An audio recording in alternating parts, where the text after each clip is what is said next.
Howdy, my name is Nate, and in today's video I'm going to show you how to make a loose tongue and groove joint.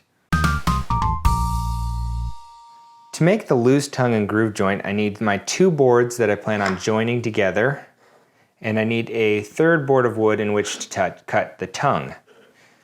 In these two boards, because I'm going to join them on these ends, this is where I'm going to need to cut the groove. Now the groove needs to be no more than a third of the thickness. These boards are 3/4 inch thick. So a third of 3/4 is 1/4. And we could also do that in decimals.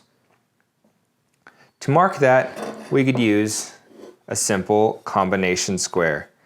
With the width figured out, we can adjust to try to find the middle.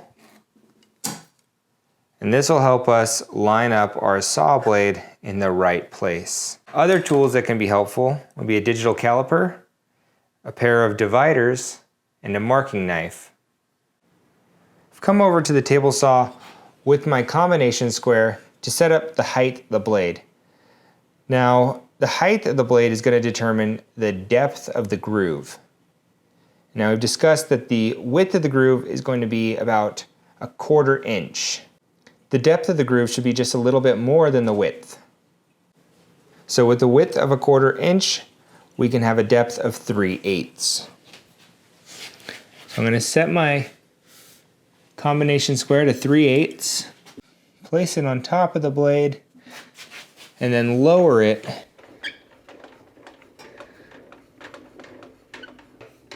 and then that should be good enough. Now I need to line up the fence so that way the marking that I made on my workpiece will match up to the center of the saw blade. And now I'm going to go ahead and install a feather board to help hold the workpiece firmly against the fence. Each of the boards will receive 2 passes on the table saw, and what this does is automatically center the groove, as it's going to cut an equal distance on each side from the fence. And this technique is going to be used later when we widen the groove. With each board getting 2 passes, I have a groove, which could be good enough to use, honestly. We're going to go ahead and try to make that groove 1/4 inch. And to work with precision, it's a good idea to use a pair of calipers. I like digital calipers because they have multiple readouts that you can use. Well, we need to find out what size that groove is. So I'm going to insert the caliper, spread it, and I'm getting 0.12. 1/4 inch, 0.25. I need to be an additional 0.13 wider. Now remember, I'm going to make a pass this way and then turning it around this way. Any distance I move my fence from the blade will need to be half of what I want it to be because it'll be doubled of whatever it is. So if I move the blade 0.2 away, well, it's going to cut another 0.4 out of that groove.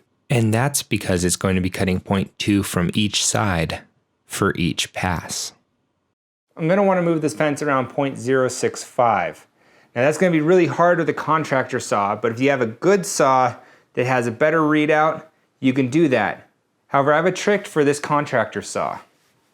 So rather than using this crummy little gauge here to get an accurate cut, I'm going to use this little gap right here. And basically I have a switch under my table saw which allows me to move the fence in order to make it able to cut wider stock. So this little gap right here is what I'm going to play with. And in order to play with it well, I'm going to use feeler gauges to regulate how big of a gap I have right here. And I'm going to use these 4 feeler gauges to get 0.065. I'm going to clamp them down into here and set that. As a pro tip, protect your project board. Project board is expensive, and you've probably put a lot of time into making it. So test every single cut and setup on the table saw with a scrap board of wood before putting your project board across it. This can save you a lot of headache. As you can see here, I ended up accidentally overshooting the mark by a couple hundredths of an inch, but we're going to call that good. and move on to making the tongue. To set up the table saw to make our tongue, I'm gonna push my table saw fence all the way to the blade. And now I'm gonna open up my expansion table so that way I can measure into this gap 1/4 inch and lock that in place. Now theoretically, the space between our blade and our fence should be 1/4 inch. Is it just me, or are you thinking about butter as well? Probably just me. As you can see, the tongue is a little bit loose, so I cut it a little too small. And I could use my feeler gauge to find out how much of a gap there is in there. Try a number of different feeler gauges until I find the right fit. To adjust the width here, I'm going to go ahead and use this spot here again, and this time I'm going to use the piece I cut plus the feeler gauge to add up to the size I need, and then lock that in place.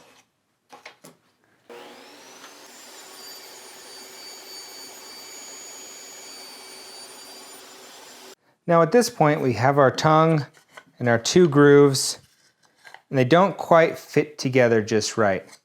First I want to address something that is caused by the saw blade. Now I have a special blade and it creates these small little ridges in there. So if you have a flat top of your tooth, you might get a nice flat bottom. So to clean this up, I'm going to use a chisel, and that'll create a nice flat surface, and we'll be able to then again check how well the tongue fits in our grooves.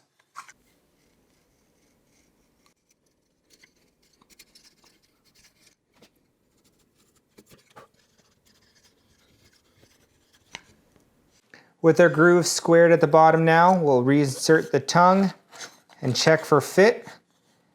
And our 2 boards are flush up to each other.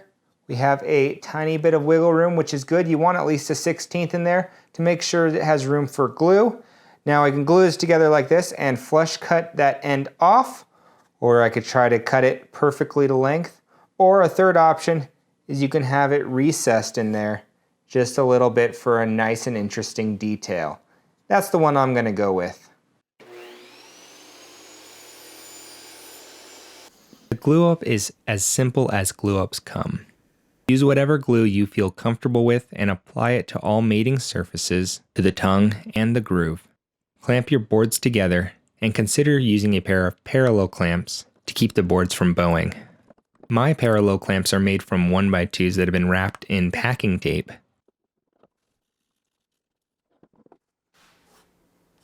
The loose tongue and groove joint is an excellent joint for furniture making. Let's go ahead and just test this guy out and send him off with a bang. Well, I understand it may not be a very scientific test, but hey, it'll give us some more insight into the joint as you see what's going on the inside here. The joint actually held up pretty good, gave it an unfair advantage, having placed it right on the edge, and just broke right in 2. Well, go ahead and just break the rest of this wood.